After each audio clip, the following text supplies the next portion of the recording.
Welcome in this video in which we are going to learn how to create function and function blocks.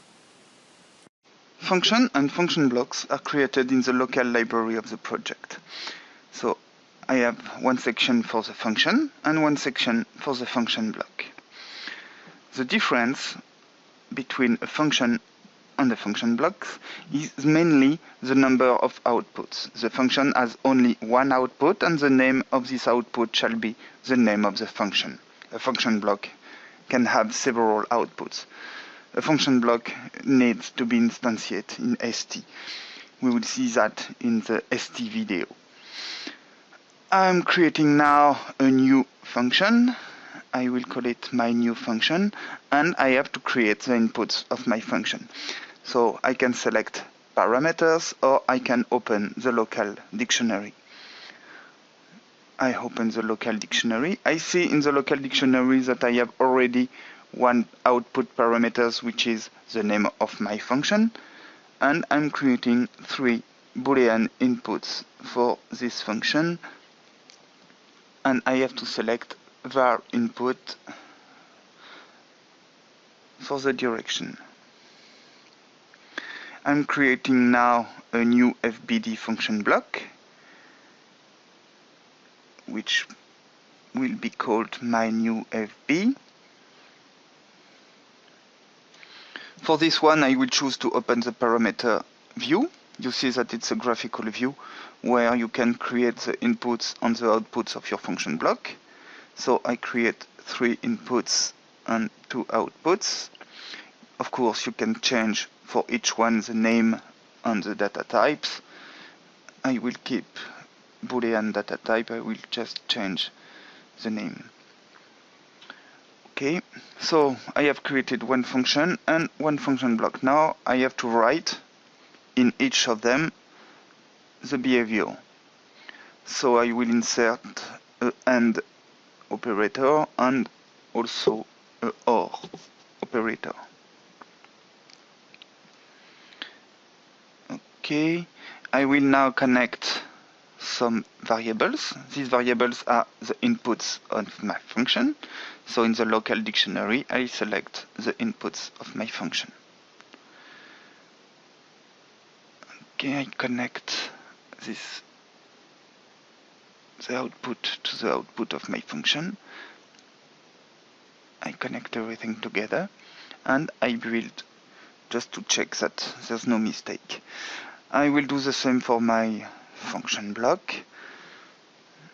I will still use OR and AND operators, but this time I'm going to change the number of inputs of each operator because I have 3 inputs that I want to use, and I connect my inputs to each operator and I connect the output of the AND on my first output and the output of the OR on my second output.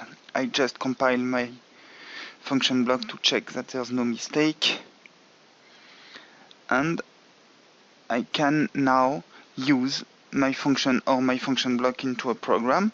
I can sort all the function blocks and operators depending their types. Okay, this is my function, and now I insert my function block. So I can connect some variables as inputs of this function and function blocks. So I create some variables to connect to the inputs and to connect to the outputs. Here we go. I'm going to create now a new program in ST to show you the difference in ST between calling a function and calling a function block. So the same way, I will create some variables that I will need to call my function and my function block, and I'm creating also an instance of my function block. So it's a variable and the data type of this variable is my function block. I open my program and I'm calling now my function. So as the function has only one output, I will just call my function and store the result into a variable, which is in this case result funct.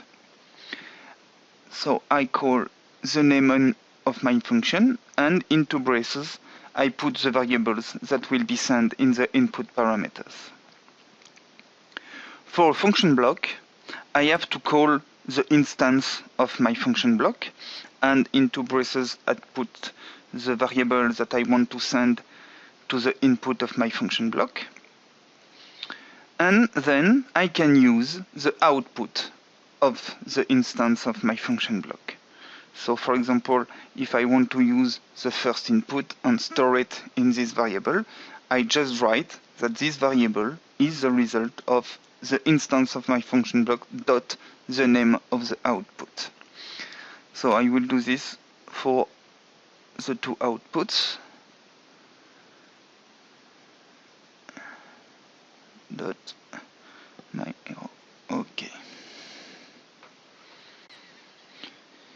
I will show you now another specificity of function and function block in another language, which is the ladder.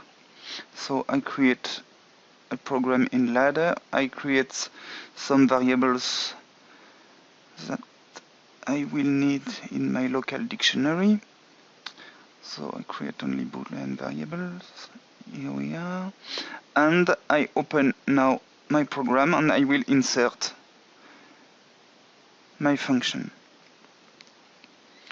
So I see that the first input of my function is connected to the power rail. I put two variables for the other output, and the output of my function is connected to the right power rail. If I select enable out, I see that these signals are connected to the power rails, and I have three inputs in my function block. I will now use the block library to insert my function block. I see that I have all the operators of the 6, 11, 31 also available. So I put my function block the same way. I see that the first input of my function block is connected to the power rail. If I select, I can select also enable out for this one, but I will not do it now. If I change the data type of the first input and I change it to analog values, I see that automatically, if I reselect my function block, the enable and enable out are created, because I cannot connect an input which is a double integer to the power rail. I'm going to create some double integer variables to connect to my function block. This video is now finished. If you want to contact us, you can write us at support@isagraf.com or supereurope@isagraf.com.